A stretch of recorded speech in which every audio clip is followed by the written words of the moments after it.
തീർച്ചയായും അതായത് ഈ 400ലേക്ക് എത്തുന്നതിന് വേണ്ടി യു പി വലിയ നിർണായകമായിട്ടുള്ളൊരു ഘട്ടം തന്നെയാണ്. കാരണം യു പിയിൽ മുൻകാലങ്ങളിലെ പോലെ തന്നെ ഇത്തവണയും കൂടുതൽ സീറ്റ് നേടി വിജയിച്ച് കയറാൻ സാധിക്കുമെന്നുള്ളൊരു വിലയിരുത്തൽ ബി ജെ പി നേതൃത്വത്തിലുണ്ട്. അതിൻ്റെ ഭാഗമായി നമുക്കറിയാം തെരഞ്ഞെടുപ്പ് പ്രഖ്യാപിക്കുന്നതിന് മുമ്പ് തന്നെ പലതവണ പ്രധാനമന്ത്രി നരേന്ദ്രമോദി ഒപ്പം തന്നെ കേന്ദ്രമന്ത്രിമാർ ഉൾപ്പെടെയുള്ളവർ യു പി സന്ദർശിക്കുന്നത് കണ്ടു. തെരഞ്ഞെടുപ്പിന് പ്രഖ്യാപിച്ചതിന് ശേഷവും നിരവധി തവണയാണ് നരേന്ദ്രമോദി എത്തിയത്. വാരണാസിയിൽ അദ്ദേഹം എത്തുന്നതിന് മുമ്പ് തന്നെ യു പിയിലെ പല ലോക്സഭാ മണ്ഡലങ്ങളിലും അദ്ദേഹം സന്ദർശനം നടത്തുകയും ഒപ്പം തന്നെ വലിയ വിമർശനം പ്രതിപക്ഷത്തിനെതിരെ ഉയർത്തുന്നത് നമ്മൾ കാണുകയും ചെയ്തതാണ്. ഇതൊക്കെ വോട്ടാക്കി മാറ്റാൻ സാധിക്കുമെന്നുള്ളൊരു പ്രതീക്ഷ ബി ജെ പി നേതൃത്വത്തിനുണ്ട്. എന്തായാലും നമ്മൾ കിരൺ ബാബു തുടരുന്നുണ്ട്. അതായത് 11:40 അതിനെ അഭിജിത്ത് മുഹൂർത്തം എന്നാണ്. ഈ രാമക്ഷേത്രത്തിന്റെ പ്രതിഷ്ഠാ കർമ്മങ്ങൾക്ക് മുഹൂർത്തം കുറിച്ചിട്ടുള്ള തന്ത്രി തന്നെയാണ് അദ്ദേഹത്തിന്റെ ഈ ഒരു പത്രികാ സമർപ്പണത്തിന് വേണ്ടിയുള്ള ആ ഒരു മുഹൂർത്തവും കുറിച്ച് നൽകിയിരിക്കുന്നത്. 11:40 തന്നെ പ്രധാനമന്ത്രി ഈ പത്രിക സമർപ്പിക്കുമെന്നാണ് അറിയിച്ചിട്ടുള്ളത്. അത്തരത്തിൽ നോക്കുമ്പോൾ തന്നെ അത് വിശ്വാസികളെ സംബന്ധിച്ച് വളരെ പ്രധാനപ്പെട്ട ഒരു കാര്യം തന്നെയാണ്. ഈ മുഹൂർത്തമൊക്കെ നോക്കി ഇത് നൽകുകയും ചെയ്യുന്നത്. അതും ഈ വിശ്വാസികളെ സംബന്ധിച്ച് വിശ്വാസികളെ വോട്ട് ആക്കി മാറ്റുന്നതിന് വേണ്ടിയുള്ള ശ്രമമുണ്ട്. ഞാൻ നേരത്തെ സൂചിപ്പിച്ചപ്പോൾ തന്നെ രാമക്ഷേത്രത്തിന്റെ ആ ഒരു സംഭവം അത് വോട്ടാക്കി ഇത്തവണ മാറുമോ? ഇതിന് പ്രധാനമായും രണ്ട് വിഷയങ്ങളാണുള്ളത്. ഒന്ന് ഈ വിശ്വാസത്തെ സംബന്ധിച്ച്, ഒന്ന് അയോധ്യ രാമന്റെ വിശ്വാസവുമായി ബന്ധപ്പെട്ട്, കാശി എന്ന് പറയുന്നത് കാശി വിശ്വനാഥന്റെ മണ്ണ് എന്ന് പറയുന്നത്. ഈ അയോധ്യ ആയാലും രാമനായാലും കാശി വിശ്വനാഥനായാലും ഇന്ത്യയിലെ മഹാഭൂരിപക്ഷം വരുന്ന ഹിന്ദുക്കളെ സംബന്ധിച്ചിടത്തോളം അവരുടെ വിശ്വാസപരമായ വൈകാരികമായ പ്രാധാന്യമുള്ള രണ്ട് പുണ്യസ്ഥലങ്ങൾ കൂടിയാണ്. പ്രധാന ഈ അയോധ്യയിലൊക്കെ പുണ്യസ്ഥലമാകുന്നതൊക്കെ പിന്നീട് വരുന്ന രാഷ്ട്രീയത്തിന്റെ കൂടി ഭാഗമാണ്. പക്ഷെ കാശി അങ്ങനെയല്ല. കാശി എത്രയോ നൂറ്റാണ്ടുകളായി ഇന്ത്യക്കാരെ സംബന്ധിച്ച്, ഇന്ത്യയിലെ ഹിന്ദുമത വിശ്വാസികളെ സംബന്ധിച്ചിടത്തോളം വലിയ പുണ്യസ്ഥലമായി നിൽക്കുന്ന ഒരു സ്ഥലമാണ് കാശി. കാശിയിൽ അതോടൊപ്പം കാശിക്ക് ഒരു വലിയൊരു സംസ്കാരത്തിന്റെ ചരിത്രമൊക്കെ ഉള്ള സ്ഥലം കൂടിയാണ്. അത് ഹിന്ദുക്കളുടെ മാത്രമല്ല, അത് മുസ്ലിം പണ്ഡിതന്മാരുടെയും ഒക്കെ അവിടുത്തെ കലാകാരന്മാരുടെയും ഒക്കെ മണ്ണും അങ്ങനെയൊക്കെ, പിന്നെ അതോടൊപ്പം കൈത്തറി, ബനാറസിലെ പട്ടിന്റെ നാട്, അങ്ങനെയൊക്കെ പലതരത്തിലും ഇന്ത്യൻ സംസ്കാരവുമായി ബന്ധപ്പെട്ട് നിൽക്കുന്ന കാശി എന്ന പേര് കേട്ടാൽ തന്നെ ഇന്ത്യക്കാരന് മുഴുവൻ, എല്ലാ കന്യാകുമാരി മുതൽ കാശ്മീർ വരെയുള്ള എല്ലാ മനുഷ്യർക്കും അറിയുന്ന സ്ഥലമാണ്. അതൊരു പ്രധാനപ്പെട്ട സ്ഥലം. അങ്ങനത്തെ ഒരു സ്ഥലത്തെ അന്ന് തെരഞ്ഞെടുത്തത് തന്നെ ഈ ഹിന്ദുത്വ വികാരത്തെ പരമാവധി ഉത്തേജിപ്പിക്കുക, അതിൻ്റെ പ്രതീകമാണ് താൻ എന്നുള്ളത് കൃത്യമായി തന്നെ ജനങ്ങളെ ബോധ്യപ്പെടുത്തുക. ഇക്കുറിയും അങ്ങനെ തന്നെയാണ്. എല്ലാവിധ വിശ്വാസ ചടങ്ങുകളിലും പങ്കെടുത്തുകൊണ്ട്, ആ ചടങ്ങുകളൊക്കെ പങ്കെടുത്തുകൊണ്ട് തന്നെയാണ് അദ്ദേഹം ഇത്തരം ഒരു നാമനിർദ്ദേശ പത്രിക നൽകുന്നത്. സാധാരണഗതിയിൽ ഇത്രയേറെ ഭൂരിപക്ഷം ലഭിച്ച ഒരു സ്ഥലത്ത് നരേന്ദ്രമോദിക്ക് നാമനിർദ്ദേശ പത്രിക നൽകുന്നതിന് എനിക്ക് തോന്നുന്നു രാഹുൽ ഗാന്ധി ആയിരുന്നെങ്കിൽ അങ്ങനെ ചെയ്യില്ല. രണ്ട് രാഷ്ട്രീയ രീതിയാണ്. പക്ഷെ മോദി അങ്ങനെയല്ല. അവിടെ ഏതെങ്കിലും തരത്തിലൊരു വിട്ടുവീഴ്ചയ്ക്ക് അദ്ദേഹം തയ്യാറില്ല. അദ്ദേഹം അവിടെ തൻ്റെ ഭൂരിപക്ഷം വർദ്ധിപ്പിക്കണം. അതുകൊണ്ട് തന്നെ ഇന്നലെ മുതൽ തന്നെ വന്ന് അവിടെ കൃത്യമായി ഏതെല്ലാം തരത്തിലേക്ക് വിഷ്വൽ ഇന്ത്യയിലെ മുഴുവൻ ഭാഗത്തും എത്തിക്കാൻ കഴിയുമോ, ദൃശ്യങ്ങൾ എത്തിക്കാൻ, ഓരോ ദൃശ്യം കാണുമ്പോഴും ആ ദൃശ്യങ്ങൾ അവിടുത്തെ ഇന്നലത്തെ ആരതിയിൽ പങ്കെടുക്കുന്നു.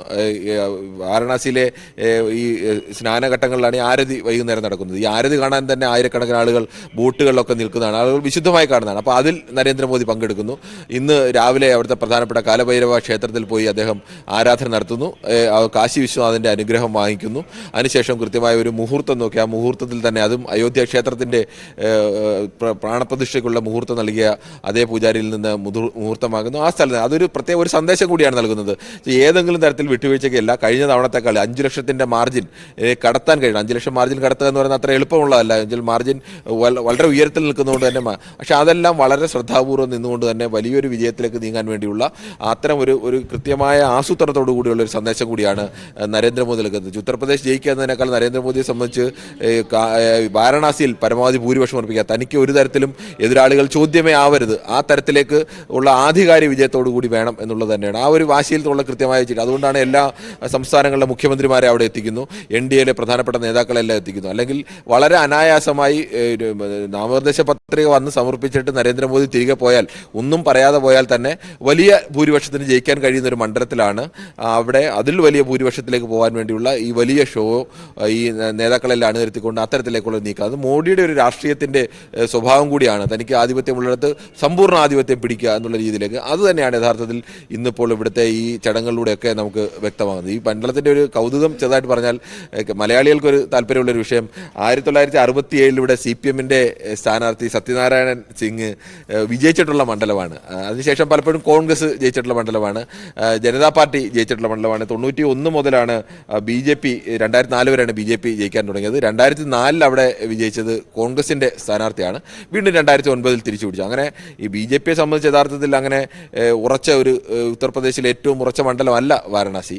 പക്ഷേ ഇന്ത്യയിൽ മുഴുവൻ വോട്ട് പിടിക്കാൻ കഴിയുന്ന രീതിയിലേക്ക് വാരണാസി എന്ന കാശി എന്ന് പറയുന്ന കാശി വിശ്വനാഥൻ എന്ന വികാരവും വിശ്വാസവും എല്ലാം ചേർത്ത് ഇന്ത്യയിൽ വോട്ടാക്കി മാറ്റാൻ കഴിയുന്ന ഏറ്റവും പ്രധാനപ്പെട്ട ഒരു സ്ഥലമാണ്. ആ സ്ഥലത്തിലാണ്, അതുകൊണ്ട് തന്നെയാണ് അദ്ദേഹം ആ മണ്ഡലം നിലനിർത്തിക്കൊണ്ട് തന്നെ മുന്നോട്ട് പോകുന്നത്. ഒപ്പം തന്നെ നമുക്കറിയാം മുൻകാലങ്ങളിൽ ഡൽഹിയിൽ ജോലി ചെയ്ത് നോക്കിയിട്ടുള്ള വ്യക്തി കൂടിയാണ് കിരൺ ബാബു.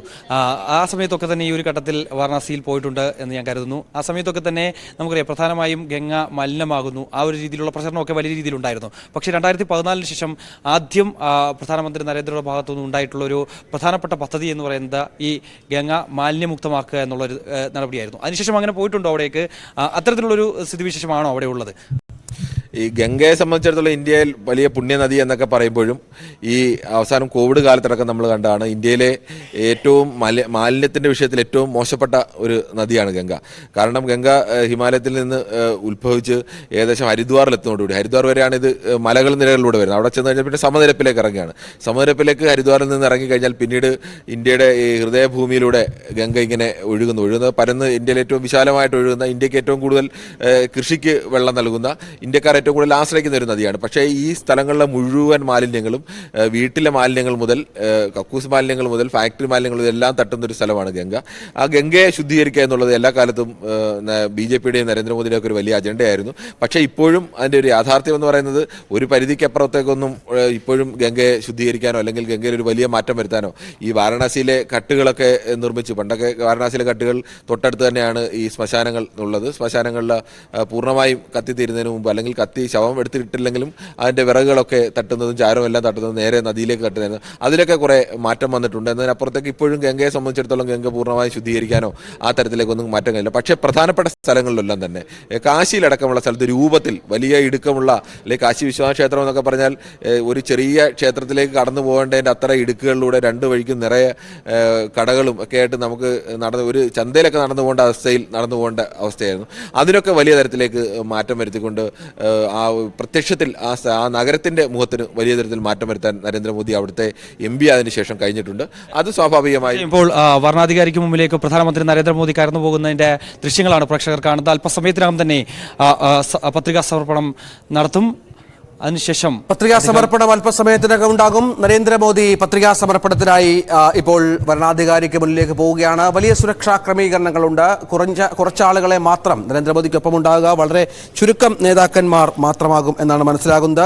അദ്ദേഹം ഇപ്പോൾ നേരത്തെ പറഞ്ഞ സമയക്രമം പാലിച്ചുകൊണ്ട് 11:45 പത്രികാ സമർപ്പണം നടത്തും എന്നാണ് മനസ്സിലാക്കേണ്ടത്. വാരണാസി പോലെ BJPക്ക് വളരെ പ്രധാനപ്പെട്ട ഒരു മണ്ഡലത്തിൽ, UPയിൽ പോലും അത്തരത്തിൽ ഒരുപാട് പ്രതീക്ഷ അർപ്പിക്കുന്ന സീറ്റുകൾ ഉണ്ട്. അവിടെ നരേന്ദ്രമോദിയുടെ സാന്നിധ്യം ഒരു മുതൽക്കൂട്ടാകുമെന്ന കാര്യത്തിൽ അവർക്ക് സംശയമില്ല. അങ്ങനെ എല്ലാ തരത്തിലും മോദി പ്രഭാവത്തിൽ തന്നെ ഇത്തവണയും BJPക്ക് ആ തരത്തിലുള്ള ജയമാണ് അവർ പ്രതീക്ഷ അർപ്പിക്കുന്നത്. ഇത്തവണയും മോദി തന്നെയാണ് ആദ്യം മുതൽ തന്നെ BJPയുടെ താരം എന്നും നമുക്കറിയാം.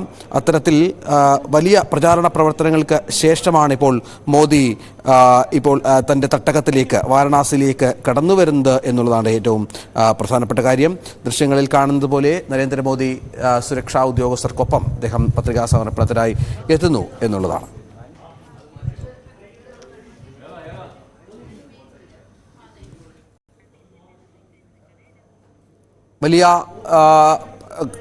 വലിയ തോതിലുള്ള പ്രചരണം അത് ഉണ്ടായിരുന്നു.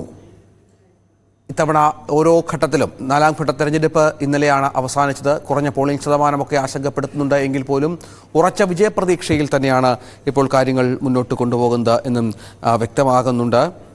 ദൃശ്യങ്ങളിൽ കാണുന്നത് പോലെ പ്രധാനമന്ത്രി പത്രികാ സമർപ്പണത്തിനായി ഇപ്പോൾ വരണാധികാരിക്ക് മുന്നിലേക്ക് കടന്നു പോകുന്നതിൻ്റെ ദൃശ്യങ്ങളാണ് കാണുന്നത്. മിഥുൻ നേരത്തെ പറഞ്ഞതുപോലെ നേതാക്കന്മാരുടെ സാന്നിധ്യമുണ്ട്, മുഖ്യമന്ത്രിമാരുടെ സാന്നിധ്യമുണ്ട്. അങ്ങനെ വലിയ ആഘോഷമാക്കിയിരിക്കുകയാണ് മോദിയുടെ ഈ പത്രികാ സമർപ്പണം BJP.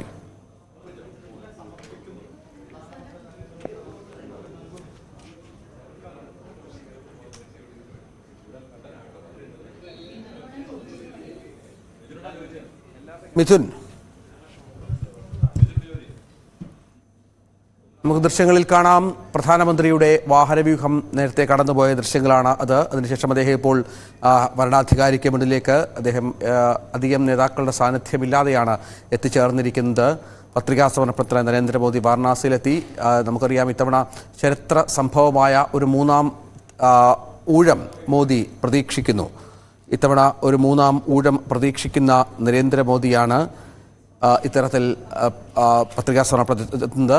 തീർച്ചയായും BJPയുടെ പ്രചരണത്തിൻ്റെ കുന്തമുന, BJPയുടെ പ്രചരണത്തിൻ്റെ ഏറ്റവും മുന്നിൽ നിന്നാൾ നരേന്ദ്രമോദി തന്നെയായിരുന്നു. ഇത്തവണയും തുടർച്ചയായ മൂന്നാം തവണയും അധികാരം പ്രധാനമന്ത്രിയാകുമെന്ന് മോദി പ്രതീക്ഷിക്കുകയും ചെയ്യുന്നു. സുരക്ഷാ ഉദ്യോഗസ്ഥരെ മാത്രമാണ് നമുക്ക് ദൃശ്യങ്ങളിൽ കൂടെ കാണാൻ സാധിക്കുന്നത്. അദ്ദേഹം ഒറ്റയ്ക്കാണ് ഈ പത്രികാ സമർപ്പണത്തിനായി കടന്നു പോകുന്നത് എന്ന് വേണം മനസ്സിലാക്കാൻ. അല്പസമയത്തിനകം വാരണാസിയിൽ അദ്ദേഹം പത്രിക നൽകും. അതിനുശേഷം വീണ്ടും പ്രചരണ രംഗത്ത് അദ്ദേഹം സജീവമാകും എന്ന് വേണം മനസ്സിലാക്കാൻ. ഇത്തരത്തിൽ ഏറെ നിർണായകമായ ഒരു തെരഞ്ഞെടുപ്പിൻ്റെ ഭാഗമായി നരേന്ദ്രമോദി ഇപ്പോൾ പത്രികാ സമർപ്പണത്തിനെത്തുന്നു. BJP 400 പാർ മോദി കാ ഗ്യാരണ്ടി എന്ന തരത്തിൽ പ്രചരണ പ്രവർത്തനങ്ങൾ ഓരോ തലത്തിലും നടത്തിയതുകൂടി ഇതിനോട് ചേർത്ത് വായിക്കുകയും വേണം.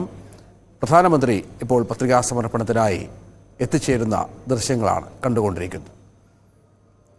നേരത്തെ ഇന്നലെ നടത്തിയ റോഡ് ഷോ ആവേശകരമായിരുന്നു പ്രവർത്തകർക്ക്. അതിനുശേഷം ഇന്ന് ചുറ്റും കൂടുന്ന പ്രവർത്തകരെ അഭിസംബോധന ചെയ്താണ് അദ്ദേഹം വാരണാസിയിലേക്ക് എത്തിയത്. ഇന്നും വാരണാസിയിൽ അദ്ദേഹം ഉണ്ടാകുമെന്നാണ് പ്രതീക്ഷിക്കേണ്ടത്. അതിനുശേഷം മറ്റ് സംസ്ഥാനങ്ങളുടെ തെരഞ്ഞെടുപ്പ് പ്രചരണ രംഗത്ത് സജീവമാകുകയും ചെയ്യും നരേന്ദ്രമോദി.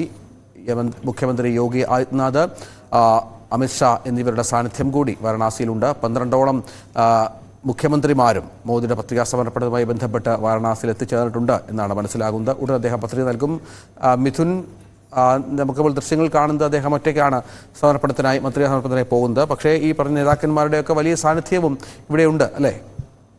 തീർച്ചയായും അങ്ങനെ തന്നെയാണ്. അദ്ദേഹത്തോടൊപ്പം UP മുഖ്യമന്ത്രി യോഗി ആദിത്യനാഥും ഒപ്പം തന്നെ BJP ദേശീയ അധ്യക്ഷൻ JP നഡ്ഡ ഉൾപ്പെടെയുള്ള നേതാക്കൾ അദ്ദേഹത്തോടൊപ്പം ഉണ്ടാകുമെന്നാണ് നേരത്തെ അറിയിച്ചിരുന്നത്. ഒരുപക്ഷേ അദ്ദേഹം എത്തുന്നതിന് മുമ്പ് തന്നെ ഈ നേതാക്കൾ DM ഓഫീസിലേക്ക് എത്തിയിരിക്കുന്നു എന്നാണ് മനസ്സിലാക്കാൻ സാധിക്കുന്നത്. ഇപ്പോൾ അദ്ദേഹവും അദ്ദേഹത്തിന്റെ അംഗരക്ഷകരും മാത്രമാണ് DM ഓഫീസിലേക്ക് എത്തിയിരിക്കുന്നത്. 11:40 ശേഷമാണ് അദ്ദേഹത്തിന് പത്രിക സമർപ്പിക്കാനുള്ള മുഹൂർത്തം കുറിച്ച് നൽകിയിരിക്കുന്നത്. അതിനുശേഷം പത്രികാ സമർപ്പണത്തിലേക്ക് കടക്കുമെന്നാണ് അറിയിച്ചിരിക്കുന്നത്. 11:35 കൂടി അദ്ദേഹം അവിടേക്ക് എത്തി. പിന്നീട് കാൽനട DM ഓഫീസിൽ അകത്തേക്ക് കയറി വലിയ സുരക്ഷാ സംവിധാനങ്ങളാണ് ഇവിടെ ഏർപ്പെടുത്തിയിരിക്കുന്നത്. കാരണം പ്രവർത്തകരുടെ ഒരു വലിയ നിര നമുക്ക് നേരത്തെ ദൃശ്യങ്ങളിലൂടെ വ്യക്തമായത് തന്നെയാണ്. അദ്ദേഹത്തിന്റെ ഈ ഒരു കടന്നുവരവ് വലിയൊരു ശക്തി പ്രകടനമാക്കി മാറ്റുന്നതിന് വേണ്ടിയുള്ള ഒരു ശ്രമം തന്നെയാണ് BJPയുടെ ഭാഗത്തുനിന്നും ഉണ്ടാവുകയും ചെയ്തിട്ടുള്ളത്.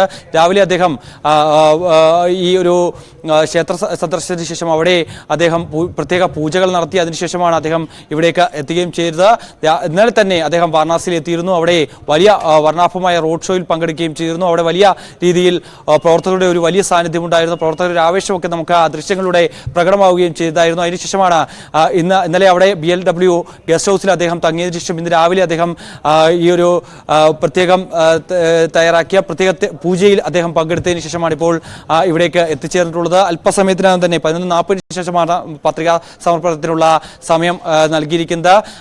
ഏതായാലും DM ഓഫീസിന് മുന്നിലെത്തി വരണാധികാരിക്ക് മുന്നിൽ ഈ ഒരു പത്രികാ സമർപ്പണത്തിൽ അദ്ദേഹത്തോടൊപ്പം UP മുഖ്യമന്ത്രി യോഗി ആദിത്യനാഥ് ഒപ്പം തന്നെ BJP ദേശീയ അധ്യക്ഷൻ JP നഡ്ഡ ഉൾപ്പെടെയുള്ളവർ അദ്ദേഹത്തോടൊപ്പം ഉണ്ടാകും. എന്തായാലും ആ ദൃശ്യങ്ങൾ അല്പസമയത്തിനകം നമുക്ക് പ്രേക്ഷകരിലേക്ക് എത്തിക്കാൻ സാധിക്കുമെന്നാണ് പ്രതീക്ഷിക്കുകയും ചെയ്യുന്നത്. ഇപ്പോൾ കിരൺ ബാബു ഒരിക്കൽ കൂടി ചേരുന്നുണ്ട്. നമ്മൾ നേരത്തെ പറഞ്ഞു വന്നതുപോലെ തന്നെ അദ്ദേഹത്തിന്റെ ഈ ഒരു തെരഞ്ഞെടുപ്പ് പ്രചാരണ രംഗത്തെ കാര്യങ്ങൾ നോക്കുമ്പോൾ 2019 എനിക്ക് തോന്നുന്നു ഒരുപക്ഷെ ഇത്രയധികം ഇതിന്റെ ഒരു 50% അദ്ദേഹം പ്രചരണ രംഗത്ത് സജീവമല്ലായിരുന്നു എന്ന് തന്നെയാണ് എനിക്ക് തോന്നുന്നത്. പക്ഷേ 2024 വരുമ്പോൾ നേരത്തെ രഞ്ജിത്ത് സൂചിപ്പിച്ചതുപോലെ തന്നെ 400 മുകളിലേക്ക് NDA സഖ്യം സീറ്റുകൾ നേടുന്ന അവർ അവകാശവാദം ഉന്നയിക്കുന്ന ഒരു പശ്ചാത്തലത്തിൽ ഈ ഒരു തെരഞ്ഞെടുപ്പിനെ നേരിടുമ്പോൾ ഇത്രയധികം പ്രചരണ രംഗത്ത് പ്രധാനമന്ത്രി നരേന്ദ്രമോദി തന്നെ സജീവമാകുന്നതിന്റെ ഒരു സാധ്യത എന്തുകൊണ്ട് തന്നെയാണ്? കാരണം അത്തരത്തിലൊരു സാഹചര്യം ഉണ്ടാകേണ്ട കാഴ്ച, അതായത് ഇന്ത്യ മുന്നണി ശക്തിപ്പെടുന്നതിന്റെ ഒരു സൂചന കൊണ്ട് തന്നെയാണോ, അതോ ഏതെങ്കിലും തരത്തിൽ ഒരു ഭയം BJPക്ക് ഉണ്ട് എന്ന് കരുതുന്നുണ്ടോ?